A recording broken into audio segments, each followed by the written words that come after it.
আমরা শুরু করব আমাদের পরিবেশ। আমাদের পরিবেশের প্রথম চ্যাপ্টারটি হলো মানবদেহ। তো মানবদেহ সম্পর্কে জানবো। এখানটায় পেজ নম্বর 1 থেকে 46 পৃষ্ঠা দেওয়া আছে। তো প্রথম চ্যাপ্টারটা হলো মানবদেহ। মানবদেহ সম্পর্কে আমরা জানবো। এখন চলো শুরু করা যাক।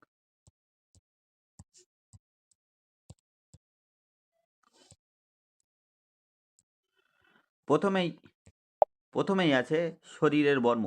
শরীরের বর্ম। ব্যাগ কিনতে সুজয় দোকানে গেল। গিয়ে দেখা হয়ে গেল অনিমা আর তার মায়ের সঙ্গে।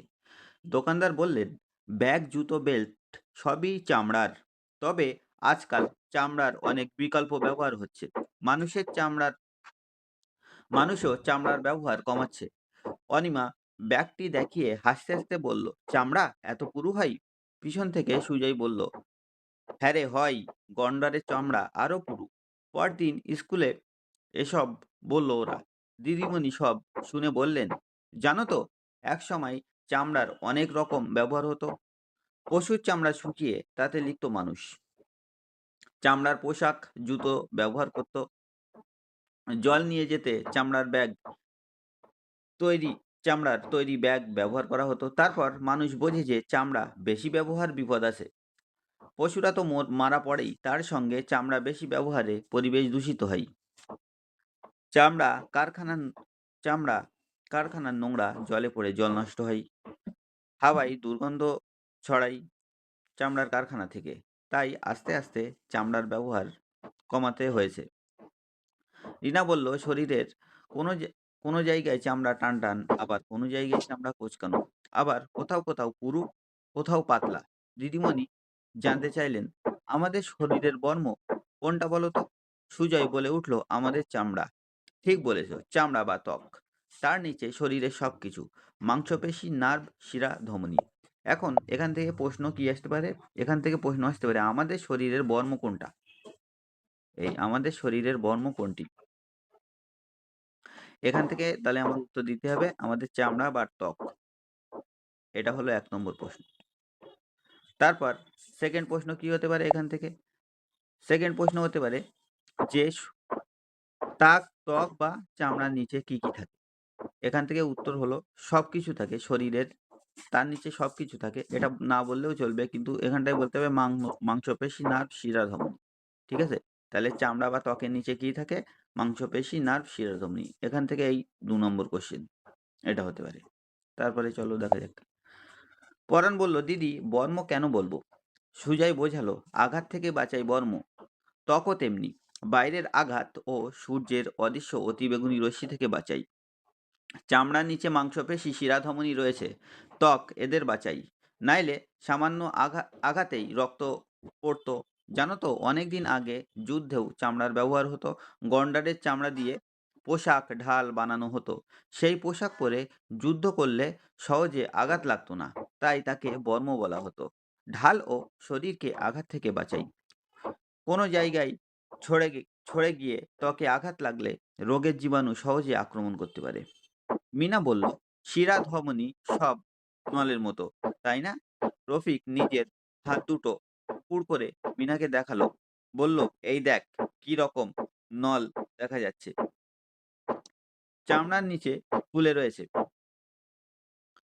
চামড়ার নিচে ফুলে রয়েছে। নলগুলির শাখাও রয়েছে। এগুলি শিরা না ধমনী? এগুলি হলো শিরা। ধমনী একটু ভিতরের দিকে থাকে। শরীরের অনেক জায়গায় শিরাগুলি বেশ দেখা যায়। এখন দেখো আমাদের হাত, তুমি তোমার যদি নিজের হাতের দিকে দেখো, তাহলে যেগুলো দেখতে পাবে সেগুলি হলো অ্যাকচুয়ালি শিরা। শিরা বাইরে থেকে দেখা যায়, দেখবা ব্লু ব্লু টাইপের যেগুলো দেখা যায়। আর ধমনী শরীরের অনেক ভিতরের দিকে থাকে। অ্যাকচুয়ালি ধমনীর কালার লাল টাইপের হয়। আর শিরার কালার হলো ব্লু টাইপের হয়। শিরার মধ্য দিয়ে দূষিত রক্ত প্রবাহিত হয়, আর ধমনীর মধ্য দিয়ে বিশুদ্ধ রক্ত প্রবাহিত হয়। তাহলে বাইরে থেকে দেখা যায় কি? বাইরে থেকে দেখা যায় হলো শিরা। এখানটায় কিন্তু প্রশ্ন আসতে পারে, এই শিরাগুলি বাইরে থেকে দেখা যায়। ধমনী একটু ভিতরের দিকে থাকে, আর শরীরের অনেক জায়গায় শিরাগুলি দেখা যায়। এখান থেকে একটা শর্ট কোশ্চেন আসতেই পারে। সুতরাং এটা মাথায় রাখতে হবে। তারপরে দেখো, শরীরের কোন অংশের চামড়া কেমন তা দেখো, তা নিয়ে আলোচনা করো, তারপর লেখো বলে এখানটায় একটা চার্ট দেওয়া আছে। তোমরা নিজেরা একবার দেখে নেবে এটা। বিশেষ ইম্পোর্টেন্ট না। তারপরে টপিকটা আসছে যে ত্বক কোথায় পাতলা, কোথায় পুরু। পরদিন দিদিমণি আসার আগেই ত্বক নিয়ে কথা শুরু হলো। আমিনা নিজের হাতটা দেখছিল। একসময় বলল, "চামড়া যেখানে পাতলা সেখানেই শিরাগুলি দেখা যায়।" ঠিকই বলেছে, দেখো যেখানটায় হাতের যেখানটায় চামড়া পাতলা হয় সেই জায়গা থেকেই তো শিরাগুলি দেখতে পাবে। মোটা যেখানটায় হয় সেখানটায় তো আ দেখা যায় না। তুমি তোমার পায়ের তলায় কি শিরা দেখতে পাও? দেখতে পাবে না। তার কারণ হলো ওখানকার চামড়া মোটা। সেইখানে শিরাগুলিই দেখা যায়। চামড়ার যেখানে মোটা সেখানে দেখা যায় না। তাই চেটোর দিকে হাতের চেটোর দিকে শিরা দেখা যায় না। সবাই নিজের হাতের দুপিঠ দেখে নিল। আমিনা আমিনা ঠিকই বলেছে। কিন্তু চামড়া কোথাও পাতলা আবার কোথাও পুরু কেন? সুজয় বলল, "হাতের কোন কোন দিকটাই বেশি ঘষাঘষি হয়?" মিনা বলল, "চেটোর দিকটায়।" রফিক বলল, "তাই তাই কি হাতের চেটোর দিকের ত্বক মোটা হয়ে গিয়েছে?" মোটা হয়ে গিয়েছে? যেহেতু হাতের চেটোর দিকটা বেশি ঘষাঘষি হয় সেইজন্য কি চেটোর ত্বক কি মোটা হয়ে গিয়েছে? সেটাই বলল। ইতু বলল, "পায়ের তলার চামড়া আরো পুরু। গোড়ালির কাছটা সবথেকে পুরু। গোড়ালিতে কি বেশি ঘষাঘষি হয়?" মিনা বলল, "হাঁটার কথা ভেবে দেখ, গোড়ালির উপর শরীরের সব ভার পড়ে। সেখানে মোটা না হলে চলে?" ঠিকই বলছে যে হাঁটার সময় আমাদের শরীরের সমস্ত ভারটা পায়ের উপর পড়ে। পায়ের ওই গোড়ালির ওখানটার উপর পড়ে। সেজন্য ওখানকার ত্বকটা অনেকটা পুরু। এদিকে সুজন রফিকের হাতের চামড়ার চামড়াটা ২ আঙুল দিয়ে ধরল। বলল, "এইভাবে ধরে দেখো কোথাকার চামড়া কতটা পুরু বুঝতে পারবি।" তারপরে এখানটায় একটা ত্বক দেওয়া আছে। দেখে নিয়ে লেখো। এখানটায় আছে শরীরের নানা অংশের ত্বক কত পুরু তা দেখো। তারপর লেখো। এখানটায় শরীরের বিভিন্ন অংশ দেওয়া আছে। যেমন গলা, তারপরে ত্বক পাতলা না পুরু, শরীরের অংশ, তারপরে ত্বক পাতলা না পুরু বলে এখানটা একটা চার্ট দেওয়া আছে। এটা বিশেষ ইম্পোর্টেন্ট না পরীক্ষার দিক থেকে, কিন্তু তোমরা একবার দেখে নিও। তারপরে আছে ত্বকের উপর নিচে, ঠিক আছে? স্কুলের কাছে হঠাৎ হোঁচট খেয়ে পড়ল সুজন। হাঁটু আর কনুইতে লাগলো। সবাই মিলে ধরে তুলে নিয়ে গেল। কনুইতে খানিকটা ছড়ে গেছে। এক জায়গায় একটু রক্তও বেরিয়েছে। হাঁটুতেও একটু ছড়েছে। একটু জল কিছু বেরিয়েছে। খানিকক্ষণ বরফ দেওয়া হলো। তারপর হেড স্যার ওষুধ দিলেন। মিনা সব দেখছিল। সে ভাবল, ত্বকের কি দুটো স্তর আছে? একটি একটি স্তরে জলের মতো কিছু থাকে আর একটি স্তরে রক্ত। দিদি ক্লাসে এলে সে জানতে চাইল। দিদি বললেন, "ঠিকই দেখেছ, ত্বকের উপরের স্তরে রক্ত থাকে না।" রফিক বলল, "এই স্তর ওই স্তরের উপরটা মরা। কেটে গেলেও কিছু হয় না, তাই না?" "হ্যাঁ, ভিতরের স্তরে আঘাত লাগলেই কিন্তু জ্বালা করবে।" তাহলে দেখো এখানটায় এখান থেকে পড়ে কি বোঝা গেল? এখান থেকে বোঝা গেল যে ত্বকের কিন্তু দুটো স্তর থাকে। এই উপরের যে স্তরটা এটা কিন্তু মরা। ঠিক আছে? ঠিকই ত্বকের উপরের স্তর থেকে রক্ত থাকে না। উপরের স্তরে রক্ত থাকে না। এইটা। এই ত্বকের উপরের স্তর। কিন্তু নিচের স্তরে যখনই লাগবে তখন সেখান থেকে কিন্তু ভিতরের স্তরে লাগলেই সেখান থেকে সেটা কিন্তু জ্বালা করবে। ঠিক আছে? তাহলে ত্বকের দুটো স্তর। উপরের স্তর একটা আর ভিতরের স্তর একটা। উপরের স্তরটা মরা, কিন্তু ভিতরের স্তরটা আঘাত লাগলেই কিন্তু জ্বালা করবে। বোঝা গেল? তারপরে আসি, মিনা বলল, "পুড়ে গেলে খুব জ্বালা করে। তখন ঠান্ডা জল দিতে হয়। ধরো কবজির কাছটা পুড়েছে। খানিকক্ষণ ঠান্ডা জলে হাত রাখ হাত রেখেছ। হাত তুলতে আবার জ্বালা শুরু হলো। তাহলে আবার হাতটা ঠান্ডা জলে ডোবানো হবে। যখন হাত তুলে নিলে জ্বালা করবে না, তখন হাত তুলে নেবে। তাহলে চামড়ার ভিতরের স্তর ক্ষতি হবে না। ফোস্কা ফোস্কা পড়ে যায় কেন? এখন প্রশ্ন হলো, ফোস্কা পড়ে যায় কেন পুড়ে গেলে? চামড়ার উপরের স্তরটা গরম হয়ে মরে যায়। দেখো আমি আগেই বলেছি চামড়ার দুটো স্তর, উপরের স্তর আর নিচের স্তর। তো উপরের স্তরটা গরম হয়ে মরে যায়। তখন নিচের স্তর থেকে জল বেরিয়ে আসে। দুটি স্তরের মাঝে সেই জলীয় বাষ্প জমা হয়। তার ফলে জায়গাটা ফুলে ওঠে। এভাবে ফোসকা পড়ে। সঙ্গে সঙ্গে সেই জায়গায় ঠান্ডা জল দেওয়া হলে নিচের স্তরটি গরম হতে পারে না। তখন ফোসকা নাও পড়তে পারে। তাহলে ব্যাপারটা কিরকম হচ্ছে এই দেখো। এ হলো চামড়ার তো দুটো স্তর, উপরের স্তর আর নিচের স্তর। তো উপরের স্তরটা এরকম পুড়ে গেছে, ঠিক আছে? তো উপরের স্তরটা পুড়ে যাওয়ার পরে যাতে শরীর কি ভাববে? শরীর ভাববে যাতে নিচের স্তরটাও না পড়ে, তাহলে এই নিচের স্তর থেকে এখানটায় এই জলীয় বাষ্প বার করবে, ঠিক আছে? জল বার করবে। জল বার করলে এই জায়গাটায় জমা হবে, ঠিক আছে? এই স্তরটার মাঝখানে, দুটো স্তরের মাঝখানে এরকমভাবে জল জমা হবে। তো জল জমা হবার পরে কি হবে? দুটো স্তরের মাঝখানে যখন জল জমা হবে তখন এই জায়গাটা ফুলে উঠবে। তো সেটাই বলে ফোসকা, ঠিক আছে? এখন তুমি যদি বেশিক্ষণ হাত জলের ভিতর ডুবিয়ে রাখো তাহলে এই যে ফোসকাটা পড়ার চান্স কম থাকে। সেটাই এখানটায় লেখা আছে। তারপরে মিনা বলে উঠল, কিন্তু ফোসকা পড়লেও বেশি ক্ষতি নেই, তাতে চামড়ার ভিতরের স্তরটি বেঁচে যায়। ঠিক আছে? অ্যাকচুয়ালি ফোসকা পড়ে ভিতরের স্তরটাকে বাঁচানোর জন্য। মানে চামড়ার দুটি স্তর, উপরের স্তর পুড়ে গেছে, এবার ভিতরের স্তরটি বাঁচানোর জন্যই দেহে কিন্তু ফোসকা পড়ে। বেশি পুড়ে গেলে সঙ্গে সঙ্গে হাসপাতালে নিয়ে যাওয়া দরকার। তারপরে দেখো এখানটায় বলছে, আগে কবে কার চামড়ায় আঘাত লেগেছে তা ভেবে আলোচনা করে লেখো। এ পরীক্ষার জন্য ইম্পর্টেন্ট না।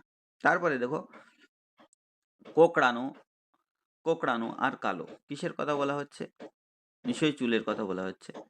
দেখো, স্কুলের একটা অনুষ্ঠানে এসেছিল আগের হেডমাস্টার, বয়স্ক মানুষ। পিনাকি দেখলো তার মুখের চামড়া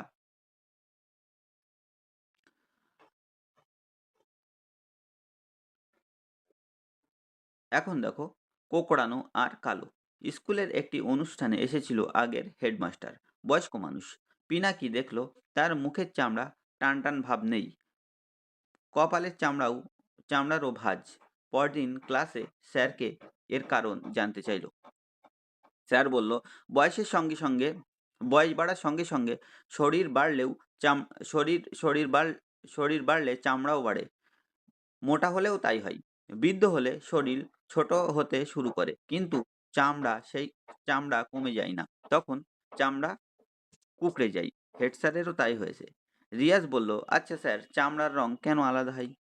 দেখো, মেলানিন নামের একটি জিনিসের জন্য চামড়ার রং কালো হয়। অতি বেগুনি রশ্মি ত্বকের ক্যান্সার ঘটায়। মেলানিন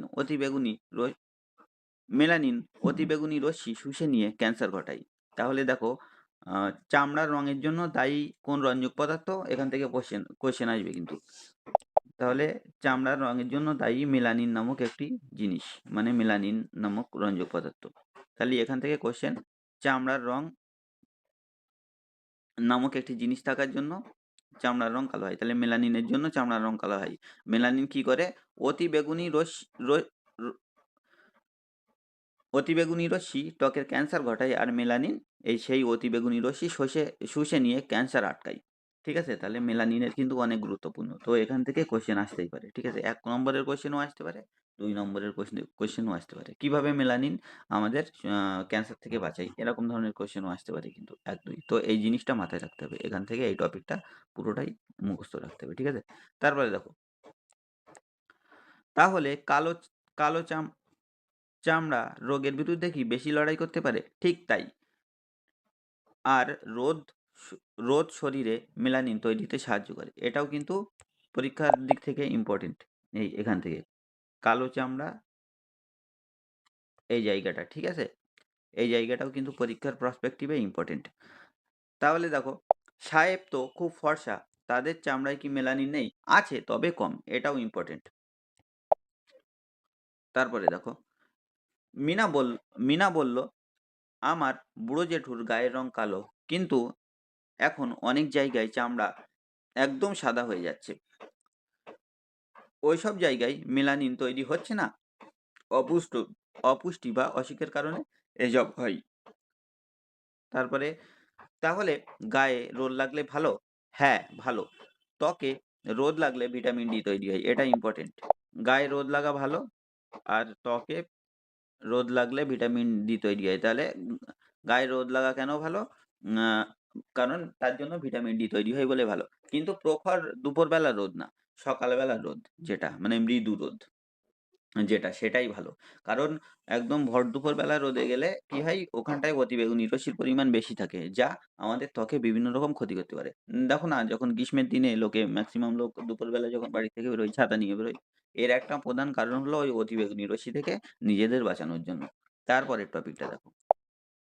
স্বপন বলল, "স্যার চামড়া থেকে তো ঘাম ঘাম বেরোই। ঘাম ঘামে নুন আর শরীরের বর্জ্য পদার্থ থাকে। বর্জ্য পদার্থ বেরিয়ে যাওয়া ভালো, নুন বেরিয়ে যাওয়া খারাপ। বেশি নুন বেরিয়ে গেলে মাথা ঘোরা বা অজ্ঞান হওয়ার ঘটনাও ঘটতে পারে। তাহলে এটাও কিন্তু ইম্পোর্টেন্ট। এই জায়গাটা এখান থেকে এই পর্যন্ত। এই জায়গাটা। এই জায়গাটা কিন্তু তোমাদের মাথায় রাখতে হবে। এখান থেকে প্রশ্ন আসবে পরীক্ষায়। ঠিক আছে?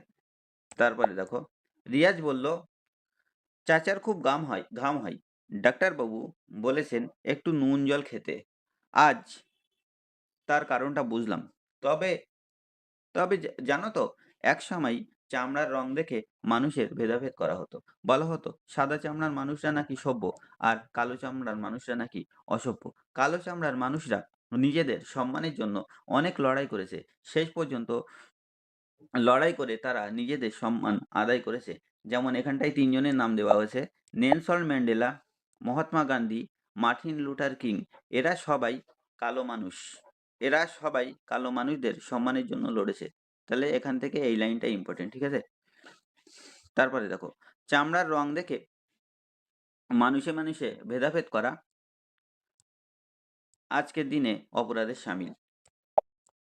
এখান থেকে গেল তাহলে এখান থেকে ইম্পোর্টেন্ট টপিক কোনটা? এখান থেকে এটাই। এই Nelson Mandela, Mahatma Gandhi, Martin Luther king এরা সবাই কালো মানুষের সম্মানের জন্য লড়েছে। এই লাইনটা কিন্তু ইম্পোর্টেন্ট। এ পরীক্ষায় আসতে পারে। ঠিক আছে? তারপরে এখানটায় একটা টপিক দেওয়া আছে। সেই টপিকে কি বলছে? এখানটায় একটা চার্ট দেওয়া আছে। চামড়ার অসুখ বিষয়ে নিজেরা আলোচনা করো এবং প্রয়োজনে শিক্ষার্থীদের সাহায্য নাও, তারপর লেখো বলে এখানটায় একটা ছক দেওয়া আছে যা বিশেষ ইম্পর্টেন্ট না। তারপরে তারপরের টপিকটা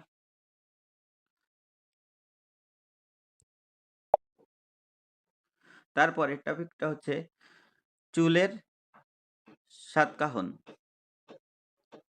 এখানটাই বলছে কৌশিকের মা চুল আঁচড়াচ্ছিল। চিরুনিতে কিছুটা চুল উঠে এলো। কৌশিক দেখলো চুলের গোড়াগুলো মোটা। ভাবলো চুলের গোড়াগুলো মাথার কোথায় আটকে থাকে? চামড়ার উপরের স্তরে নাকি ভিতরের স্তরে নাকি আরো গভীরে? দেখো আগেই আমরা পড়েছিলাম যে শরীরের বর্ম ওই টপিকটাই চামড়াই। সেখানটায় কি পড়েছিলাম আমরা যে দুটো স্তর থাকে চামড়ার। একটা হচ্ছে উপরের স্তর আর একটা হচ্ছে নিচের স্তর। তো কৌশিক চুল দেখে কি চিন্তা করলো যে এই চুলটা কোথায় পোঁতা থাকে? চামড়ার উপরের স্তরে না নিচের স্তরে নাকি আরো গভীরে? ঠিক আছে? সেটাই ও চিন্তা করছিল মনে, মনে। তারপরে দেখো, অনেক প্রাণীর আবার গায়ে লোম বেশি। কিছু মাথার চু আ কিন্তু মাথায় চুল নেই। অনেক প্রাণীর গায়ে লোম বেশি কিন্তু মাথায় চুল নেই। পাখির গায়ে পালক থাকে। মাছের আসে আঁশ, সাপেরও তাই। আবার ব্যাঙের গায়ে আঁশ, পালক বা লোম কিছুই নেই। স্কুলে যেতে ওরা বন্ধুরা সবাই কথা বলছিল। তৃষা বলল, "মুরগির গায়ে কিছু পালক খুব ছোট, লোমের মতো। এগুলো এগুলোর গোড়াগুলো কি চামড়ার এস নিচের স্তরে? সেটা বোঝা যায়। এগুলোর গোড়াগুলি চামড়ার নিচের স্তরে, সেটা বোঝা যায়।" ক্লাসের এসব কথা বলল সবাই মিলে। তারপরে কি বলছে দেখো, দিদিমণি তৃষার কথা আ দিদিমণি তৃষার দিকে তাকালেন, হেসে বললেন, "তুমি এত সব জানলে কিভাবে?" "মুরগির গায়ে ওষুধ লাগাতে গিয়ে দেখেছি।" তৃষা বলল। দেখো, লোম, চুল, পালক সবেরই গোড়া চামড়ার ভিতরের পর্দায়। তাহলে এখান থেকে আমরা উত্তরটা কিন্তু পেলাম। লোম, চুল, পালক সবারই গোড়া চামড়ার ভিতরের পর্দা। চামড়ার দুটো স্তর থাকে, উপরের পর্দা আর নিচের পর্দা। তাহলে লোম এই নিচের পর্দা। লোম, চুল, পালক সবারই গোড়া চামড়ার নিচের পর্দা। চামড়া তো শরীরকে বাঁচায়। আবার চামড়া চামড়া ১ম ধাক্কা চামড়া আবার চামড়াকেও ১ম ধাক্কা থেকে বাঁচাতে হবে। তাই লোম, চুল, পালক, আঁশ তৈরি হয়েছে। ঠিক আছে? মানে দুজনের পরিপূরক। লোম আর চামড়া একে অপরের পরিপূরক। কেমনভাবে? কারণ যেমন লোম, চুল চামড়াকে বাঁচায়। ঠিক আছে? আবার চামড়া শরীরকেও বাঁচায়। ঠিক আছে? এই হলো ব্যাপার। তো এখানটায় এই লাইনটা ভীষণ ইম্পোর্টেন্ট। লোম, চুল, পালক সবারই গোড়া আ চামড়ার ভিতরের পর্দায়। এই লাইনটা কিন্তু একদম মাথায় রাখতেই হবে।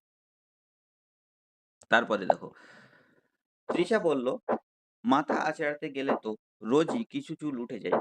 "ওঠে তো, পালক, লোম, চুল সবই ওঠে।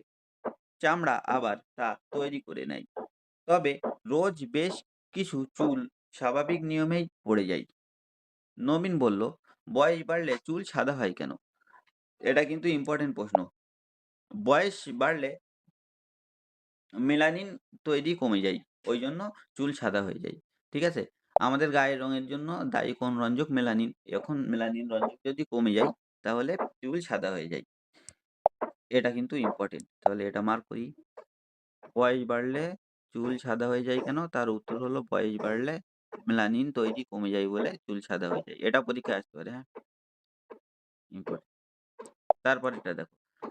রিনা বলল, "কারো চুল কোঁকড়ানো, কারো কোঁকচানো, কারো সোজা কেন হয়?" এখন দেখো, দেখো তো তোমাদের মধ্যে কয়েকজনের চুল কেমন, কতজনের চুল কেমন? খুঁজলে দেখা যাবে বিভিন্ন মানুষের চুলের রং এবং ধরন তোমাদের থেকে কিছুটা আলাদা। ঠিক আছে? তারপরে দেখো, এবার দেখো অনেকে চিন্তা করে যে আমি অমুক অ্যাক্টরের মতো চুল কাটবো। কিন্তু হবে না কিন্তু। সবার চুলের টেক্সচার আলাদা। ঠিক আছে? ওর আশেপাশে যেতে পারে কিন্তু ঐরকম হয় না। তারপরে দেখো, দেখে শুনে শেখো। তোমাদের কার চুল কেমন, কার কত চুল ওঠে তা দেখে শুনে গুণে লেখো। ঠিক আছে? এখানটায় বলে একটা ছক দিয়েছে যা পরীক্ষার জন্য পরীক্ষার প্রসপেক্টিভ এ ইম্পোর্টেন্ট না। তারপরে দেখো সজারুর কাঁটা, পরের টপিক। সজারুর কাঁটায় কি বলছে যে, নীলা কোনো পশুর মাথায় মানুষের মতো চুল দেখেনি। বিড়ালের গোঁফ আর ছাগলের দাড়ি দেখেছে। ওদের গোঁফ-দাড়ি কি মানুষের মতনই? ওদের গোঁফ-দাড়ি কি পাকে? রিনাকে বলল এসব। রিনা বলল, "ওদের গোঁফ-দাড়ি বেশি বাড়ে না।" ওদের এসব কথা শুনে সুনীল বলল, "চুল, গোঁফ-দাড়ি সবার সমান বড় নয়। কারো কম বাড়ে, স কারো কম বাড়ে, কারো বেশি বাড়ে। ক্লাসে এসব বলল ওরা।" দিদিমণি বলল, "সুনীল তো ঠিকই বলেছে।" তারপরে দেখো, সাবিনা বলল, "দিদি, কাকাতুয়ার ঝুঁটি না চুল?" তখন কি বলল? "দেখতে চুলের মতো হ হলেও পালকই। তাহলে কাকাতুয়ার ঝুঁটিটা আসলে কি? পালক। এটা কিন্তু পড়তে পারে। এখানটায় তোমার ম্যাচ দ্য কলম দিয়ে কাকাতুয়ার ঝুঁটি, এখানটায় কাকাতুয়ার ঝুঁটি কিন্তু পালক। ঠিক আছে? পালক। এইরকম ঝুঁটির মতো হয়ে তৈরি হয় গন্ডারের খড়গ। সেটা আসলে চুল। তাহলে গন্ডারের খড়গ কি? গন্ডারের খড়গ আসলে চুল। গন্ডারের খড়গ আসলে চুল। ঠিক আছে? তাহলে কাকাতুয়ার ঝুঁটি কি? পালকি। আর গন্ডারের খড়গ আসলে চুল। তারপরে কি বলছে যে, চুল কি করে হবে? গন্ডার তো খড়গ তো শুনেছি খুব শক্ত হয়। শক্ত হলেও জমাট বাঁধা চুল, লোমও শক্ত হয়। বলো তো কোন প্রাণীর গা ভর্তি শক্ত খাড়া খাড়া লোম? রফিক বলল, সজারু। ঠিক আছে? তাহলে খাড়া খাড়া লোম কার দেখা যায়? এটাও কিন্তু পরীক্ষার প্রসপেক্টিভে ইম্পর্টেন্ট। তাহলে খাড়া খাড়া লোম দেখা যায় হচ্ছে সজারুর। গা ভর্তি খাড়া খাড়া লোম দেখা যায় সজারু। ঠিক আছে? তারপর দেখো, সজারুর লোম কাঁটার মতো শক্ত আর সূচালো। তারপরে সুনীল বলল, বাদুড়ের গায়েও লোম আছে। তারপরে দেখো এখানটায় বলল, মানুষের এবং অন্য প্রাণীর লোম, চুল বিষয়ে আলোচনা করো। প্রয়োজনে শিক্ষক-শিক্ষিকার সাহায্য নাও। তারপর লেখো। এখানটায় বলে একটা ছক দেওয়া আছে যা বিশেষ কোনো ইম্পোর্টেন্ট না। তারপরে দেখো, নখের নিচে রক্ত। অন্যমনস্ক হয়ে চলতে গিয়ে হোঁচট খেল পুনম। নখ নখ উল্টে রক্ত বেরোলো। খানিকক্ষণ বরফ লাগা লাগাতে বললেন বড়দি। তারপর ওষুধ দিলেন। বললেন, মাস ২ পর নতুন নখ গজাবে। বিমল নখের নিচে রক্ত দেখে অবাক। সে ভাবল, নখ নখ কাটলে লাগে না। একথা শুনে নরসাং বলল, কোনোদিন তোর নখ বেশি কাটা হয়ে যায়নি? বিমল ভেবে দেখল, একবার হয়ে গিয়েছিল। চামড়া কেটে যাবার মতো লেগেছিল। আর একটু কাটলেই রক্ত বেরোতো। পিয়ালি বলল, নখের রং দেখো গোলাপি। এবার নখের একধারে একটু টিপে টিপে দেখো। বিমল তাই করল। গোলাপি রংটা একদিক থেকে অন্যদিকে সরে গেল। তা দেখে বিমল বলল, এই রংটা রক্তের জন্য, তাই তাই না? রক্তটা অন্য পাশে সরে যাচ্ছে। ক্লাসে ঢুকে পুনমের নখ উল্টে যাওয়ার কথা শুনল দিদিমণি। বললেন, আঙুলকে বাঁচায় নখ, আবার আঙুলের অনেক কাজও করে নখ। নখ না থাকলে ছোট ছোট জিনিস ধরা যেত না। ঠিক আছে? নরসাং বলল, পায়ে কাটা ফুটলে নখ দিয়ে তুলতে হয়। কৌশিক বলল, মাটিতে পিন পড়ে গেলে নখ দিয়ে তুলতে হয়। পুনম বলল, আমার মায়ের নখগুলি ফেটে ফেটে গেছে। এটা রক্তাল্পতার কারণে হতে পারে। রক্তাল্পতার জন্য নখের মাঝখানটা চামড়ার মতো হয়ে যেতে পারে। নখটা ফ্যাকাশে হয়ে যেতে পারে। দেখবে ডাক্তারবাবুরা রোগীর নখ দেখেন। তাহলে এটা কিন্তু ভীষণ ইম্পর্টেন্ট যে রক্তাল্পতার কারণে নখ ফেটে ফেটে যায়, নখগুলি ফেটে ফেটে যায়। রক্তাল্পতার জন্য নখের মাঝখানে চামড়ার মতো হয়ে যায়, নখ ফ্যাকাশে হয়ে যেতে পারে। ওই জন্য ডাক্তারবাবুরা নখ দেখেন। এখান থেকে কিন্তু একটা কোশ্চেন আসবে, তো সুতরাং এই জায়গাটা মাথায় রাখবে। হ্যাঁ, তারপরে রিনা বলল, নখের গোড়ায় নোংরা হলে পেকে যায়, পুজ হয়। ঠিক, নখ পরিষ্কার রাখা এবং কাটার দরকার খুব। নোংরা জমে থাকলে সেখানে জীবাণু বাসা বাঁধতে পারে। বলাবলি করে লেখো। তারপরে বলছে বলাবলি করে লেখো, নখের কাজ, নখের যত্ন এসব নিয়ে আলোচনা করে লেখো বলে একটা ছক দেওয়া আছে, নিজেরা করে নিতে পারবে, কিন্তু এটা পরীক্ষার জন্য ইম্পর্টেন্ট না। নরম নরম থাবার নিচে লুকানো তার নখ। সোনাম ভাবছিল বিড়ালের নখের কথা। এমনিতে নখগুলি দেখাই যায় না। এমনিতে নখগুলি দেখাই যায় না। কি এখন দেখো, নরম নরম থাবার নিচে লুকানো তার নখ। সোনাম ভাবছিল বিড়ালের নখের কথা। এমনিতে নখগুলো দেখাই যায় না। কিছু কিছু কিন্তু কিছু ধরার সময় বেরিয়ে আসে। বন্ধুদের সে কথা বলল। সিরাজ বলল, কুকুরেরও এইরকম আছে। তারপর দেখো, কৌশিক বলল, কুকুরের ধারালো নখ আছে, কিন্তু তা থাবায় লুকোনো থাকে না। ধারালো নখ অন্য অনেক জীবজন্তুরও আছে। বেশিরভাগ পাখির নখই ধারালো। কেন বলো তো? ওই নখ দিয়ে নানা জিনিস ধরে উড়ে যায় বলে? হতে পারে। হাঁস ওড়ে না, তাই হাঁসের পায়ে এই রকম নখ নেই। পেঁচা, ঈগল, শিকারি পাখি, ওদের নখ হুকের মতো বাঁকানো আর সূচালো। জন শুনছিল। এবার বলল, গরু ছাগলের নখই তো ওদের খুর, সেগুলি ভোঁতা। ওরা মাছ বা পোকা ধরে না, তাই ধারালো নখ নেই। দিদিমণিকে দিদিমণিকে এসব কথা বলল সবাই। দিদিমণি বললেন, ঠিক শুনেছ, পশু পাখিদের এই রকম নখ হয়।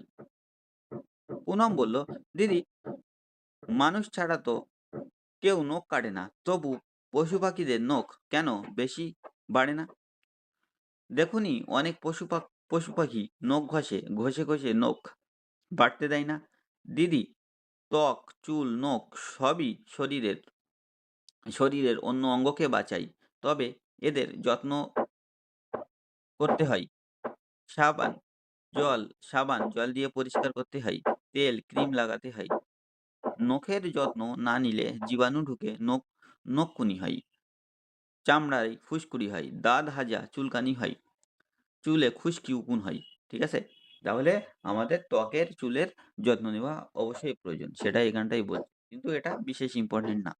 বলাবলি করে লেখো, বিভিন্ন প্রাণীর নখ সম্পর্কে নিজেরা আলোচনা করে দেখো, ভেবে লেখো। ঠিক আছে? বলে এখানটা একটা ছক দেওয়া আছে, সেটা সেটা দেখে লিখতে হবে। তারপরে মানবদেহের, তারপরে কি বলছে, নখ চুলের সমস্যা নিয়ে আলোচনা করো, প্রয়োজনে শিক্ষিকাদের সাহায্য নাও, তারপর লেখো। এখানটায় আরেকটা ছক আছে, বিশেষ ইম্পর্টেন্ট না। তারপরে এখানটায় নেক্সট টপিকটা কিন্তু ভীষণ ইম্পর্টেন্ট। সেটা কি? সেটা হলো ছোট ছোট হাড়ের কথা। স্যার সোহমকে ডেকে একটা নল ধরিয়ে দিলেন। বললেন, এটা বুড়ো আঙুল আর তর্জনী দিয়ে ধর। এই এটা হলো বুড়ো এই দেখো, এই এই এই এই এটা হলো বুড়ো আঙুল, ঠিক আছে? এটা হলো বুড়ো আঙুল আর এই আঙুলটার এটারে বলে হচ্ছে তর্জনী। বুড়ো আঙুল আর তর্জনী দিয়ে ধরো। তারপরে কি হলো? সোহম ধরলো। স্যার সবাইকে বলল, "আমাদের আঙুলগুলি দেখো। আঙুলের কয়টি জায়গায় ভাঁজ হয়েছে?" জাফর বলল, "বুড়ো আঙুলের ২ টি, তর্জনীতে ৩ টি।" ঠিক আছে? তারপরে জিকো বলল, "২ টি আঙুলের গোড়া ২ জায়গায়।" রোকেয়া বলল, "২ জায়গা থেকে ২টো হাড় বেঁকে এ ২ জায়গা থেকে ২টো হাড় গেছে কবজিতে।" স্যার ওদের কথায় খুব খুশি হলেন। বললেন, "ঠিক বলেছ। কবজি থেকে ৫ আঙুলে মোট কয়টি হাড় গুনে নাও।" তারপরে এই বলে স্যার একটা হাত বাঁকালেন। একটু ভেবে জিকো বললেন, সারা গায়ে তো অনেক হাড়, কয়েকশ হতে পারে।" সোনাই বলল, "সব হাড় কি এভাবে গোনা যায়? তা না গেলেও এভাবে ধারণা করতে পারবে হাড়ের মোট সংখ্যা ১০০-র কাছে নাকি ২০০-র কাছে নাকি ৩০০-র কাছে।" ঠিক আছে? দেখো অ্যাকচুয়ালি তো মানবদেহের মোট হাড় ২০৬টি। এটা তোমরা মনে রেখো। এখানটায় লেখা নেই, তোমাদের বইতে লেখা নেই। কিন্তু অ্যাকচুয়ালি ২০৬টি। মানবদেহে মোট হাড়ের সংখ্যা কতা? ২০৬টি। এটা জেনারেল নলেজ হিসেবে মনে রাখো। তারপরে কি বলছে? অরূপ বলল, ঠিক কয়টি হাড় আছে তা কি করে জানা যায়? যেকোনো জীবের কঙ্কাল দেখেই জানা যায়। মানুষের হাড়গুলি নানা মাপের। কনুই থেকে কবজি, কোথাও ভাঁজ নেই। তারপরে কত্ত বড়, আবার আঙুলের ডগায় হাড় কত্ত ছোট। ঠিক আছে তো? তারপরে কি বলছে? অরূপ ডান হাতের বিভিন্ন জায়গা বাঁ হাত দিয়ে টিপে দেখল। তারপর বলল, কিন্তু মানুষের কঙ্কাল দেখলে বোঝা যাবে কবজি থেকে কনুইতে ২টি হাড়। কিন্তু কনুই থেকে কাঁধ নলের মতন একটি হাড়। ঠিক কোমর থেকে হাঁটু অবধি নলের মতো আরেকটি হাড় আছে। ঠিক আছে? এভাবে হাত দিয়ে দেখো শরীরের কোথাকার হাড় কেমন। তারপরে দেখো, দেখে বুঝে লেখো। বিভিন্ন জায়গার হাড়ের মাপ এবং তাদের আকার বিষয়ে বোঝার চেষ্টা করো আর তারপর লেখো। বলে বিভিন্ন এরকম হাড় ছক দেওয়া আছে, সেসব জায়গায় হাত দিয়ে টিপে, টিপে দেখতে হবে আর তার মাপ লিখতে হবে কোনটা কিরকম সাইজ কি বৃত্তান্ত। ঠিক আছে? কিন্তু এটা ইম্পোর্টেন্ট না। যেগুলো ইম্পোর্টেন্ট সেগুলো আমি মার্ক করে দেবো অবশ্যই। তারপরে অস্থিসন্ধির হিসেব নিকেশ। হাড়ের সংখ্যা গুনতে গিয়ে নতুন এক খেলা শুরু হলো। হাড়ের জোড় কটা? জোড়গুলি না থাকলে বল ধরা যেত না। ক্রিকেট খেলায় স্পিনার বল ধরে মুচড়ে ছাড়ে। কবজি পর্যন্ত সব আঙুল কাজ করে। কবজি থেকে আঙুলের মাথা পর্যন্ত কটি কটি জোড়? স্যার ক্লাসে এলে বল ধরার মতো করে আঙুল ভাঁজ করে দেখালো জন। স্যার বলল, হাড় হলো অস্থি, জোড় হলো সন্ধি। হাড়ের জোড়কে বলা হয় অস্থিসন্ধি। তাহলে এখানটাই এটা কিন্তু মনে রাখতে হবে। এই হাড়ের জোড়কে বলা হয় অস্থিসন্ধি। ঠিক আছে? এটা মনে রাখতে হবে। হাড়ের আরেক নাম কি? অস্থি। আর জোড়ের আরেক নাম কি? সন্ধি। ঠিক আছে? তাহলে হাড়ের জোড়কে কি বলা হয়? অস্থিসন্ধি। এখন তারপরে বলছে, সারা গায়ে কোথায়, কোথায় অস্থিসন্ধি আছে? শরীরে হাত দিয়ে বা নরকঙ্কালের ছবি দেখে বলার চেষ্টা করো। রঞ্জন বলল, এত্ত হাড়! এদের আলাদা, আলাদা নাম নেই? এখন দেখো, এখানটায় একটা নরকঙ্কালের ছবি আছে। সেই নরকঙ্কালের ছবি দেখে তোমাদের বলতে হবে। আমি তোমাদের এটা কিন্তু একটুখানি ইম্পোর্টেন্ট। ঠিক আছে? মাস্টার যদি একটু কঠিন প্রশ্ন করে তাহলে কিন্তু এই ছবি দিয়ে বলতে পারে যে কোনটা কি হাড়। ঠিক আছে? আমি এটা তোমাদের একটুখানি বলে দিই। এই দেখো, এখান থেকে এই যে হাড়টা, এই হাতের এই ১ম হাড়টা, এই কাঁধ থেকে এই কনুই পর্যন্ত এই হাড়টা, একে কি বলা হয়? একে বলা হয় হিউমারাস। ঠিক আছে? তারপরে এখানটায় দেখো দুটো, এই কনুই থেকে কবজি পর্যন্ত এই জায়গায় এই যে হাড়টা আছে এখানটায় দুটো হাড় আছে। এর নাম কি? রেডিয়াস আর আলনা। দেখো, আগেকার দিনে আলনা হতো, আলনায় ঢুকে জামা কাপড় রাখতো। ঠিক আছে? আর রেডিয়াস মানে রেডিও। তুমি মনে রাখতে পারো যে একটা আলনায় একটা রেডিও রাখা আছে। তাহলে এই দুটো শব্দ মনে রাখলে কিন্তু তুমি এই রেডিয়াস আর আলনা এই শব্দগুলো মনে রাখতে পারবে। ঠিক আছে? তারপর এখানটায় দেখো, এই কোমর থেকে এই হাঁটু পর্যন্ত এই যে বড় হাড়, ঠিক আছে?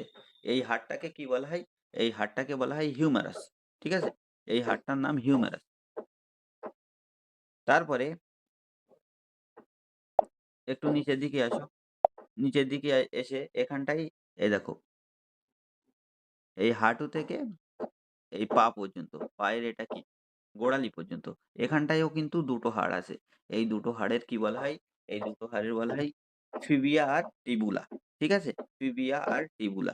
এই শব্দ দুটো মনে রাখলে তোমাদের সব হাড়গুলোর কথা কিন্তু মনে পড়ে যাবে। তারপরে দেখো, এখানটায় সব হাড়ের নাম লেখা আছে যথাক্রমে। কনুই থেকে কবজি, ১ম এ বলেছি রেডিয়াস আর আলনা থাকে। কনুই থেকে কবজি পর্যন্ত যে হাড়গুলো থাকে তার নাম রেডিয়াস আর আলনা। কাঁধ থেকে কনুই, হিউমেরাস আর মেরুদণ্ডের যে কশেরুকা থাকে। আগের ছবিটা দেখো, এখানটায় দেখো। এই মেরুদণ্ডের যে কশেরুকা থাকে এটাকে এই মেরুদণ্ডের, এটা মেরুদণ্ড আর মেরুদণ্ডের এই ছোট, ছোট ফ্রাগমেন্ট, ছোট, ছোট ভাগগুলিকে কি বলে? কশেরুকা বা ভার্টিব্রা। ঠিক আছে? তাহলে এটা গেল। তাহলে মেরুদণ্ড, ভার্টিব্রা বা কশেরুকা থেকে কোমর থেকে হাঁটু পর্যন্ত ফিমার। এটা কিন্তু শরীরের সবথেকে বড় হাড়। ঠিক আছে? এটা মাথায় রাখবে। কোমর থেকে হাঁটু পর্যন্ত যে ফিমার থাকে এটা সবথেকে বড় হাড়। আর হাঁটুর নিচে থেকে গোড়ালি পর্যন্ত টিবিয়া আর ফিবুলা থাকে। ঠিক আছে? তাহলে এটা কিন্তু ভীষণ ইম্পোর্টেন্ট এই জায়গাটা। দেখো, এখানটা আমি মার্ক করে দিচ্ছি এই জায়গাটা। এখানটায় এখানটায় এখান থেকে এই পর্যন্ত এটা পুরো পুরো মুখস্থ করবে। বারবার পড়বে। এটা এখান থেকে কিন্তু কোয়েশ্চেন আসবে। হাড়গুলো অস্থিসন্ধিতে কি দিয়ে লাগানো থাকে? দড়ির মতো একটা জিনিস যাকে লিগামেন্ট বলে। ঠিক আছে? তাহলে হাড়গুলো অস্থিসন্ধির সঙ্গে কি দিয়ে যুক্ত থাকে? লিগামেন্ট দিয়ে যুক্ত থাকে। এটাও কিন্তু ইম্পোর্টেন্ট পরীক্ষার পার্সপেক্টিভে মাথায় রাখবে। কাঁধ, কোমর, হাত, পায়ের অস্থিসন্ধির মাঝখানে একরকম হড়হড়ে তরল থাকে। এটা কমে গেলে হাড় নড়াচড়া করতে অসুবিধা হয়। রিনা বলল, জিমন্যাস্টিক্স জিম জিমন্যাস্টিক্স করলে অনেক অস্থিসন্ধি খুব নমনীয় থাকে। ঠিক। আর অস্থি মজবুত করার জন্য ক্যালসিয়াম দরকার। দুধে, ডিমে তা আছে। এটাও কিন্তু ভীষণ ইম্পোর্টেন্ট। ঠিক আছে? পরীক্ষার পার্সপেক্টিভে অস্থি মজবুত করার জন্য ক্যালসিয়াম দরকার। আর দুধে আর ডিমে তা থাকে। এখানটায় কিন্তু এখান থেকে কোয়েশ্চেন আসবে। হুম? এটা আমি স্টার দিয়ে দিলাম এরকম। দেখো, তারপরে কি বলছে? তারপরে এখানটায় শরীরের হাড়ের বিষয় দেখো এবং তা গুণে লেখো।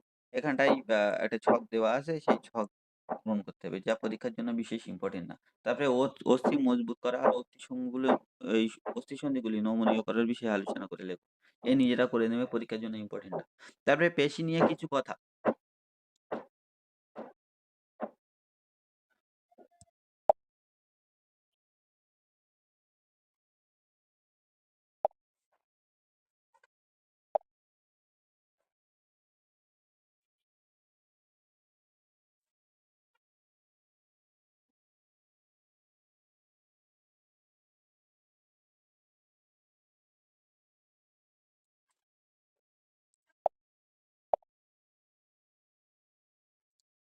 চলো এখন শুরু করি পেশি নিয়ে বেশ কিছু কথা।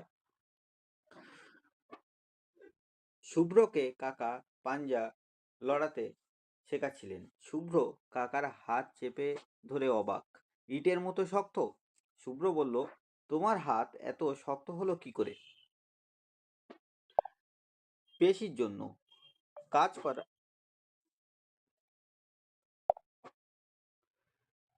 পেশির জন্য কাজ করাই হাড়কে সাহায্য করে।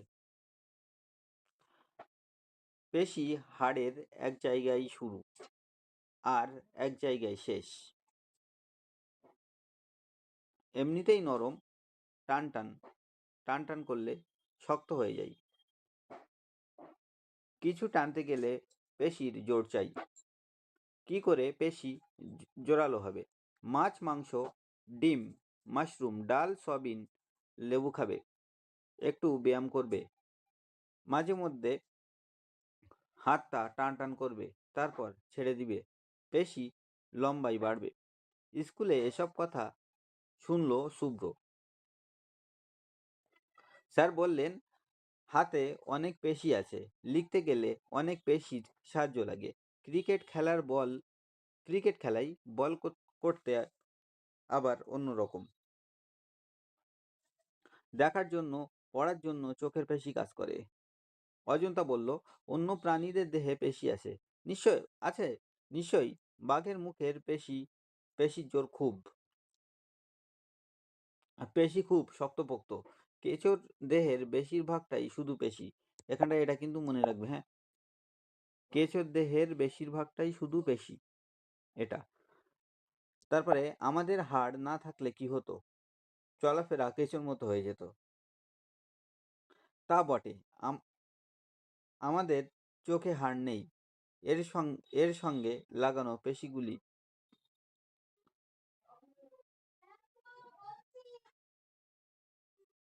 একে নড়াচড়া করাই। জীবও একটি পেশি।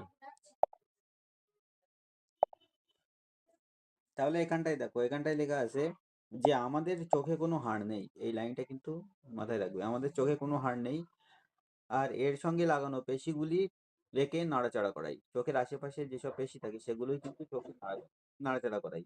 জীবও একটি পেশি। এ দেখো, এখানটায় লেখা আছে জীবও একটি পেশি, এটা মাথায় রাখবে, ঠিক আছে। তারপরে,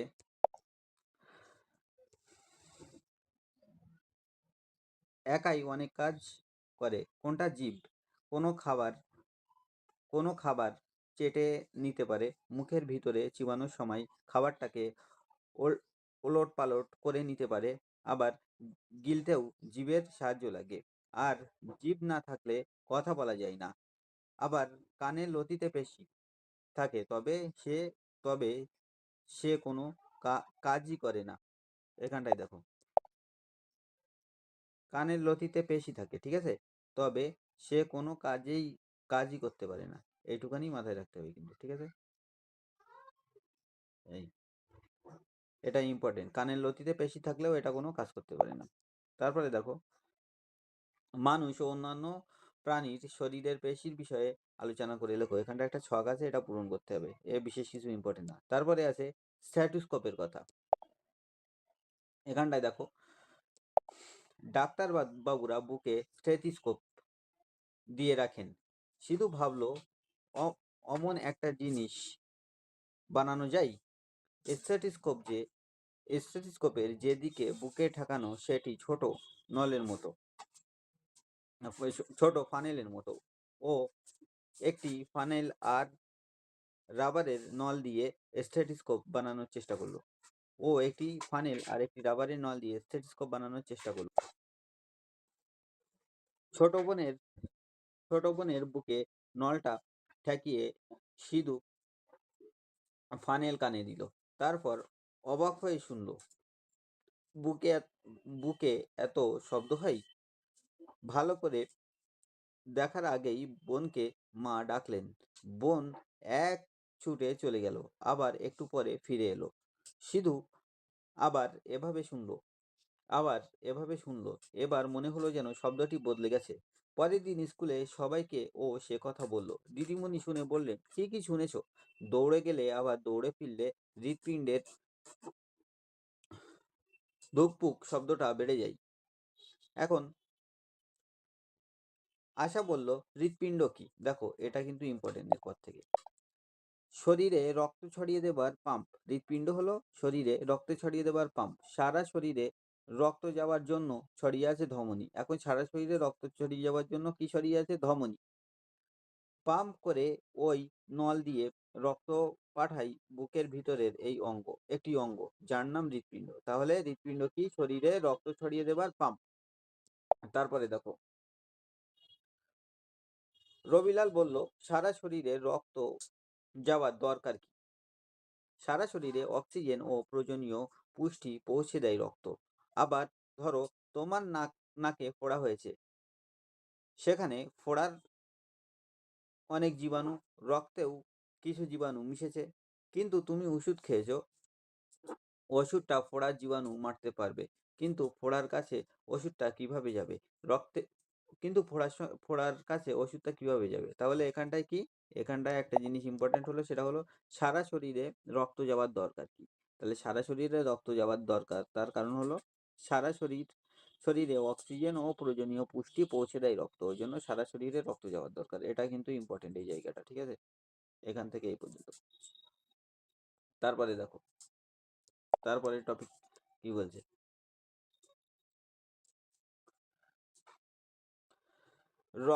রক্তের সঙ্গে গুলে যাবে। এখানটায় কি বলছে, কিন্তু ফোড়ার কাছে ঔষধটা যাবে কিভাবে? ধরো তোমার নাকে ফোড়া হলো, সেখানে তো ঔষধটা যাওয়ার দরকার। সেটা ঔষধটা কিভাবে যাবে? সেটা রক্তের সঙ্গে যাবে। এখানটায় বলছে ফোড়ার কাছে ঔষধটা যাবে কিভাবে? রক্তের সঙ্গে গুলে যাবে। হৃৎপিণ্ড সেই রক্ত পাম্প করে নাকে পাঠাবে। এই তো রক্তের কাজ। আর হৃৎপিণ্ডর কাজ বুঝেছো? এছাড়াও রক্তেও রোগ আটকানোর মতো অনেক কিছু থাকে। রক্তে যত বলে না অ্যান্টিবডি থাকে রোগ সারানোর জন্য, সেটাই এখানটাই বলা হয়েছে। তারপরে দেখো, তাই কিছু অসুখ ঔষধ না খেয়েও সেরে যায়। কারণ কি জন্য সেরে যায় ঔষধ না খেয়েও? কারণ রক্তে অ্যান্টিবডি থাকে, ঠিক আছে? অ্যান্টিবডি, সেটা কি হয়? সেটা রক্তে যখন যায় তখন গিয়ে ওই জীবাণুর বিরুদ্ধে রোগ প্রতিরোধ ক্ষমতা বাড়ায় আর কি, জীবাণুর বিরুদ্ধে ফাইট করে। ওই জন্য আমাদের ওষুধ না খেলেও অনেক সময় সেরে যায়। তারপরে দেখো, ঠিক এবার তোমার বন্ধুরা সবাই সিঁদুর মতো স্ট্যাথোস্কোপ বানানোর চেষ্টা করো। ছোটার আগে ও পরে হৃৎপিণ্ডে ঢুকবুক শব্দের ছন্দ কিভাবে বদলায় তা দেখো। এখানটায় দেখো একটা ছক দেওয়া আছে যে স্ট্যাথোস্কোপ বানিয়ে নানান কাজের পর হৃৎপিণ্ডে ঢুকবুক শব্দ মাপো। কোন কাজের পর সেই ঢুকবুকের শব্দটা কিভাবে পরিবর্তন হচ্ছে সেটা লেখো। বিকেলে খেলার পর, রাতে শুতে যাওয়ার আগে, আর কেন সেই পরিবর্তন, আর অসুস্থ হলে রক্ত পরীক্ষা পরীক্ষা করে কেন? এখানটায় দিয়ে একটা ছক দিয়ে দে, এ কোনো কাজের না, পরীক্ষা আসবেও না। তাহলে দেখো, বাতাসে ওড়ে জীবাণু। এখন দেখো এই টপিকটাও দেখো। রাস্তায় খুব ধুলো, কাল থেকে অনন্ত কাকুর জ্বর। এবার ধুলোর জন্য তার হাঁচি শুরু হলো। কাকু ব্যস্ত হয়ে মুখে রুমাল চাপা দিলেন, নইলে ওর মুখ থেকে বাতাসে ইনফ্লুয়েঞ্জা বা অন্য কোনো অসুখের জীবাণু চলে আসবে। তাহলে এখানটায় একটা টার্ম আসলো, সেটা হলো কি? ইনফ্লুয়েঞ্জা। তো বাতাসে ইনফ্লুয়েঞ্জা আসলে ক্ষতিকর, তার মানে এটা কি কি দাঁড়াচ্ছে এখান থেকে যে সহজে বোঝা যাচ্ছে যে ইনফ্লুয়েঞ্জা রোগটি ছড়ায় কিভাবে? বাতাস থেকে, ঠিক আছে? বায়ু দ্বারা ছড়ায়, এটা কিন্তু মাথায় রাখতে হবে। তারপরে দেখো, সুভাষ ক্লাসে এসে এ কথা বলল। শেষে জানতে চাইলো বাতাসে আর কোন কোন রোগের জীবাণু থাকে। দিদিমণি বললেন, অনেক রকম রোগের জীবাণু থাকে, যেমন যক্ষা বা টিবি। এটাও ইম্পর্টেন্ট। তাহলে বাতাসে আর কোন কোন রোগের জীবাণু থাকে? এই যক্ষা বা টিবি রোগের জীবাণু কিন্তু বাতাসে থাকে। রোগের জীবাণু, এখন এই যক্ষা আর টিবি রোগের জীবাণু খুব মারাত্মক। এখানটায় লেগে আছে দেখো। ফুসফুস দিয়ে আমরা শ্বাস নিই আবার ছাড়ি। ফুসফুসেই যক্ষা রোগ বেশি হয়, অন্য কয়েকটি অঙ্গেও হয়।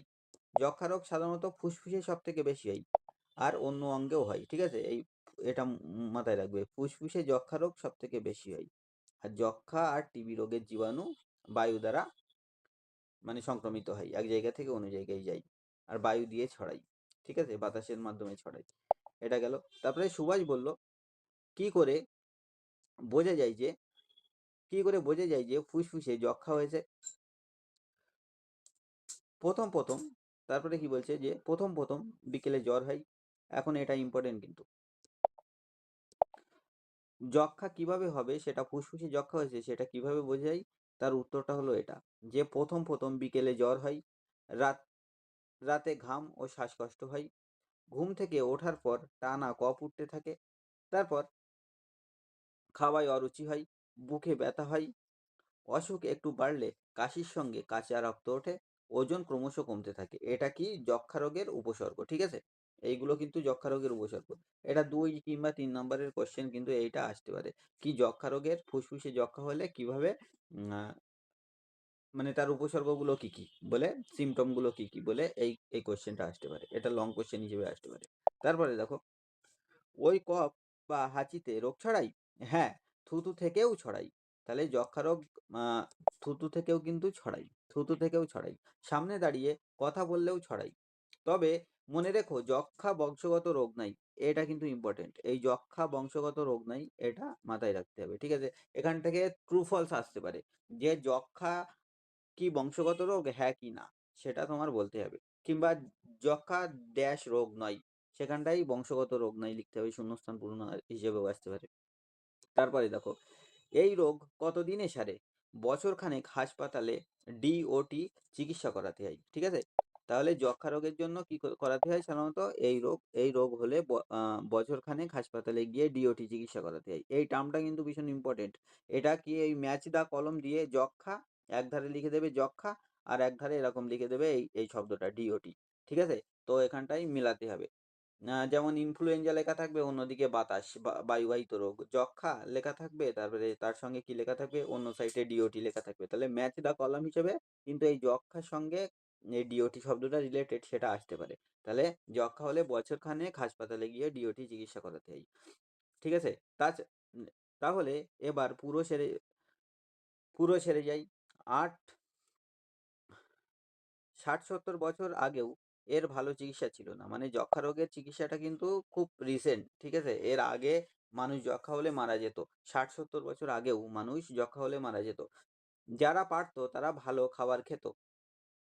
যেখানে বাতাসে দূষণ কম সেখানে বিশ্রাম নিত। তা তাতেও ঠিক সারত না। তবে মাঝপথে ঔষধ খাওয়া থামিয়ে দেওয়া ঠিক নয়। তাতে যক্ষ্মা আরো মারাত্মক হয়ে উঠতে পারে। অনেক সময় কি হয় যে মানুষ যে একটুখানি কম symptom গুলো কম হয় সেই ওষুধ খাওয়া কমিয়ে দেয়। এতে কি হয়? যক্ষ্মা রোগের জীবাণু তো শরীরের ভিতর থেকেই যায়। তো পরে আবার সেই যক্ষ্মা আবার bounce back করতে পারে। মানে শরীরে আবার ফিরে আসতে পারে। তো মাঝপথে আ ওষুধ খাওয়া ছেড়ে দেওয়া ঠিক নয়। ঠিক আছে? আর এই ডিওটি এই শব্দটা কিন্তু যক্ষ্মা রোগের সঙ্গেই যুক্ত। ঠিক আছে? তো এটা মাথায় রাখতে হবে। যক্ষ্মা রোগের চিকিৎসায় হাসপাতালে গিয়ে ডিওটি চিকিৎসা করাতে হয়। তারপরে দেখো, সেবা বলল, কবে, কবে থেকে মানুষের এই রোগ হচ্ছে? দেখো এখান থেকে এইটা দেখো। আজ থেকে প্রায় ৭-৮ হাজার বছর ৭-৮ হাজার বছর আগে মানুষের কঙ্কালেও এই রোগের জীবাণু পাওয়া গেছে। তার মানে যক্ষ্মা রোগ পুরনো আজ থেকে প্রায় ৭-৮ হাজার বছর। ঠিক আছে? ৭-৮ হাজার বছর। এটা ইম্পোর্টেন্ট। তারপরে কি বলছে? রুনা বলল, তখন থেকেই যক্ষ্মার জীবাণুর কথা জানা ছিল? রোগটার কথা জানা ছিল, কিন্তু জীবাণু আবিষ্কার হয় প্রায় ১৩০ বছর আগে। ঠিক আছে? তাহলে যক্ষ্মা রোগের কথা তো জানা ছিল ৭-৮ হাজার বছর আগে। কিন্তু এই রোগের জীবাণু আবিষ্কৃত হয় কত? ১৩০ বছর আগে। ঠিক আছে? এটা ইম্পোর্টেন্ট। এটাও মাথায় রাখবে। ঠিক আছে? তারপরে বলল, তাহলে তাহলে চিকিৎসা ৬০-৭০ বছর আগে শুরু হলো কেন? কি দিয়ে একটি জীবাণু মারা যাবে তা জানা সহজ? এত কত পরীক্ষা করতে হয়? তার কি ফল হলো সেটা দেখতে। ঠিক আছে? তার মানে যক্ষ্মা রোগের চিকিৎসা কবে হয়? যক্ষ্মা রোগের চিকিৎসা শুরু হয় ৬০-৭০ বছর আগে। তাহলে যক্ষ্মা রোগ ১ম আবিষ্কার হয় কত? ১ম এ অনেক হাজার বছর আগে। এখানটায় লেখা আছে দেখো তোমাদের। ৭-৮ হাজার বছর আগে যক্ষ্মা রোগ আবিষ্কার হয়। ঠিক আছে? তাহলে যক্ষ্মা রোগের জীবাণু আবিষ্কৃত হয় প্রায় ১৩০ বছর আগে। আর চিকিৎসা শুরু হয় কত? এখানটায় লেখা আছে দেখো, ৬০-৭০ বছর আগে চিকিৎসা শুরু হয় যক্ষ্মা রোগের। তো এই ৩ টে জিনিস ইম্পোর্টেন্ট। ঠিক আছে? ৬০-৭০ বছর আগে চিকিৎসা শুরু হয়। আর তারপরে জীবাণু আবিষ্কার হয় এই প্রায় ১৩০ বছর। আর ১ম যক্ষ্মা রোগ ধরা পড়ে কত? হাজার বছর আগে। ৬-৭ হাজার বছর আগে। এখানটায় লেখা আছে দেখো। সরি, ৭-৮ হাজার বছর আগে। ঠিক আছে? এগুলো গেল। তারপরে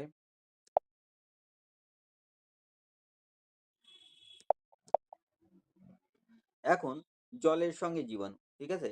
তীর্থর খুব চিন্তা হলো, বাতাস থেকে যক্ষ্মার জীবাণু ওর শরীরে ঢুকে যায় যদি? ১ বছর ধরে ওষুধ খেতে হবে। তৃপ্তি মাসি নার্স পাশের বাড়িতে থাকেন। একদিন মাসিকে এ বিষয়ে জিজ্ঞাসা করল। মাসি বললেন, জীবাণু সবার শরীরে কমবেশি থাকে। আবার শরীরের মধ্যেও তার প্রতিরোধ ব্যবস্থা আছে। আমি আগেই বলেছি যে মানুষের শরীরে অ্যান্টিবডি থাকে। এই অ্যান্টিবডি কি করে? রোগের বিরুদ্ধে একটা ন্যাচারালি লড়াই করার ক্ষমতা রাখে। ঠিক আছে? তারপরে দেখো, তাহলে লোকের যক্ষ্মা হয় কেন? অনেকে ধুলো ধোঁয়া ভরা বাতাসে থাকেন, খুব পরিশ্রমও করেন, ঠিকমতো খান না, ফলে প্রতিরোধ ব্যবস্থা ঠিকমতো গড়ে ওঠে না, ওই জন্য যক্ষা রোগ হয়। আমাদের শরীরের প্রতিরোধ ব্যবস্থার ঠিক ঠিক মতো হয়েছে? আমাদের শরীরের প্রতিরোধের ব্যবস্থা ঠিক মতো হয়েছে? হয়েছে হয়েছে তোমার জিবিটি, তোমার বিসিজি টিকা দেওয়া আছে দেখো। তাহলে শরীরের প্রতিরোধ ব্যবস্থা ঠিক মতো হয়েছে কিনা তার জন্য কি আছে? BCG টিকা দেওয়া হয়। তাহলে এখান থেকে প্রশ্ন আসতে পারে কিন্তু এই BCG টিকা কেন দেওয়া হয়? শরীরের প্রতিরোধ ব্যবস্থা ঠিক মতো হয়েছে কিনা, ঠিক আছে? ঠিক মতো করার জন্য, প্রতিরোধ ব্যবস্থা ঠিক করার জন্য কি দেওয়া হয়? BCG টিকা দেওয়া হয়। এটা ইম্পর্টেন্ট, ঠিক আছে? তারপরে দেখো, আমি নিজে টিকা দিয়েছি। এমন এমন সময়ে স্বপ্নার মা এসে বললেন, মেয়ে কাল রাত থেকে বমি আর পায়খানা করছে, একেবারে ঘোলা জলের মতো। তৃপ্তি মাসি বলল, নুন চিনির জল বারবার খাওয়াও, ওর শরীরে নুন আর জল কমে যাচ্ছে। দেখো, বমি আর পায়খানা হলে শরীর থেকে নুন আর জল কমে যায়। আগে এটা পূরণ করুন, জলটা 20 মিনিট ফুটিয়ে ঠান্ডা করে নিন। জলটা 20 মিনিট ফুটিয়ে ঠান্ডা করে নিন। এটা করলে কি হবে? জীবাণুগুলো জল থেকে মরে যাবে। 1 গ্লাস ফোটানো জলে 1 চামচ চিনি আর 1 চিমটে নুন দেবেন। এটাই বাড়িতে তৈরি ওআরএস। তাহলে বাড়িতে ওআরএস তৈরির ফর্মুলা কি? 20 মিনিট ধরে জলটা ফোটাবে, তারপরে 1 চামচ চিনি দেবে ওতে, আর 1 চামচা নুন দিলেই কিন্তু ওআরএস তৈরি হয়ে গেল ন্যাচারালি বাড়িতেই, ঠিক আছে? আর এই ওআরএস এর কাজ কি? জল থেকে এই যে নুন বেরিয়ে যায় শরীর খারাপ করলে, সে তার ঘাটতি পূরণ করে। দেখো, মাঝে মাঝে কয়েক চামচ করে খাইয়ে দেবেন। দূষিত জল পান করাই এই বিপদ। তাহলে বমি আর পায়খানা কি জন্য হচ্ছে? তার কারণ হলো এই দূষিত জল পান করেছে, ওই জন্য এই বমি আর পায়খানা হচ্ছে। তার জন্য এই ওআরএস দিচ্ছে। আর বমি আর পায়খানার সাথে যেহেতু নুন বেরিয়ে যাচ্ছে দেহ থেকে, জল আর নুন বেরিয়ে যাচ্ছে, ঠিক আছে? এই জল আর নুন বেরিয়ে যাচ্ছে, ঠিক আছে? ওই জন্য তার জন্য কি দেওয়া হচ্ছে? ওআরএস দেওয়া হচ্ছে বারবার। এখন দেখো এই বিপত্তি। তবে আঢাকা খাবার বা পানীয় খেলেও এমন বমি পায়খানা হতে পারে। স্বপ্নার মা বললেন, দিদি, কলেরা নয় তো? পাতলা পায়খানা তো পাতলা পায়খানা তো কত কারণেই হয়। কলেরায় পায়খানা হয় চাল ধোয়া জলের মতো। এটা কিন্তু ইম্পর্টেন্ট। কলেরায় হলে পায়খানা কেমন হয়? কলেরায় পায়খানা হয় চাল ধোয়া জলের মতো, হ্যাঁ? এটা ইম্পর্টেন্ট। কলেরা হলে চাল ধোয়া জলের মতো। এক- একটু আষ্টে গন্ধ থাকে। আর ওই আহ, ওতে টয়লেটে কি থাকে? আষ্টে গন্ধ থাকে, কাছে যাওয়া যায় না। ওষুধ না পড়লে বালতি বালতি বমি পায়খানা হয়। এই এটা হচ্ছে কলেরা রোগের লক্ষণ। এটা কিন্তু মাথায় রাখবে। এসব কিছু দেখলে তাড়াতাড়ি হসপিটালে নিয়ে যাবেন। বলা বলি করে লেখো, বায়ু এবং জলবাহিত জীবাণু থেকে তোমাদের তোমাদের বা বাড়িতে কার কি অসুখ হয়েছে তা নিয়ে আলোচনা করো। দেখো, এটা কিন্তু ইম্পর্টেন্ট। আমি এতক্ষণ ধরে বলছিলাম যে এই ছকের ভিতরে কিছু করতে হবে না, কিন্তু এটা কিন্তু একবার তোমাদের মাথায় নিতে হবে। হ্যাঁ, রোগের লক্ষণটাও তোমরা যদি না পড়ো, সেটা কোনো ব্যাপার না। এখানটায় যদি মনে করো যে রোগের লক্ষণগুলো আমি দেখবো না, ঠিক আছে, সেটা দেখারও দরকার নেই। কিন্তু আহ এই রোগগুলো যে রোগগুলো দেওয়া আছে একের থেকে এটা বায়ুবাহিত না জলবাহিত, সেটা কিন্তু তোমাদের মাথায় অবশ্যই রাখতে হবে, ঠিক আছে? তো চলো, আমি বলে দিচ্ছি এখানটায় বায়ুবাহিত না যোগবাহিত, ঠিক আছে? সেটা তোমরা মাথায় রেখো।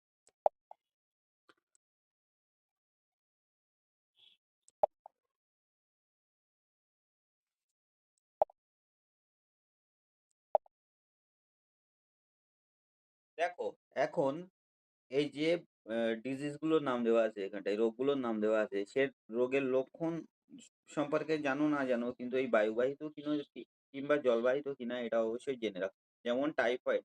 টাইফয়েড রোগটা কিন্তু ওয়াটার বন্ড ডিজিজ, মানে হচ্ছে জলবাহিত রোগ, ঠিক আছে? আমি ডব্লিউ ফর ওয়াটার বন্ড আর এ আর বায়ুবাহিত মানে এ দিয়ে ডিনোট করবো। বায়ুবাহিত রোগের আগে এ দিয়ে ডিনোট করবো, আর জলবাহিত রোগের আগে ডব্লিউ দিয়ে ডিনোট করবো, ঠিক আছে? তার মানে টাইফয়েড হচ্ছে আপনার ওয়াটার বর্ন ডিজিজ। তারপরে দেখো পোলিও।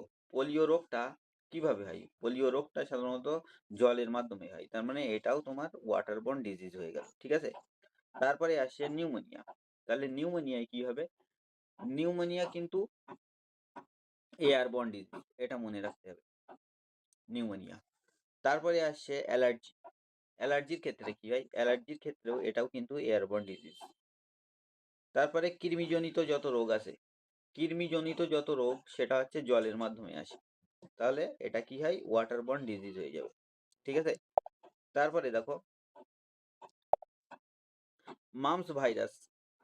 মামস ভাইরাসের কারণে যে রোগগুলো হয় সেগুলো কিভাবে হয় সেটা কিন্তু এয়ারবর্ন ডিজিজ, ঠিক আছে? এটা মাথায় রাখবে। তারপরে বাত। বাত মানে আমরা ওই বলে না বাতের ব্যথা, ওই বাত না কিন্তু। এখানটায় বাত মানে হচ্ছে রেসপিরেটরি ডিসঅর্ডার, মানে শ্বাসজনিত অসুখ যেগুলো হয়। কফ হয়, তারপরে হচ্ছে ঠান্ডা লাগে, তারপরে অ্যাস্থমা যেগুলো বলে, সেই জিনিসের কথা বলা হচ্ছে। এখানে বাত মানে গেঁটে বাতের কথা বলা হচ্ছে না, ঠিক আছে? বাতের ব্যথা মানে পায়ে যে বাত হয় তার কথা বলা হচ্ছে না।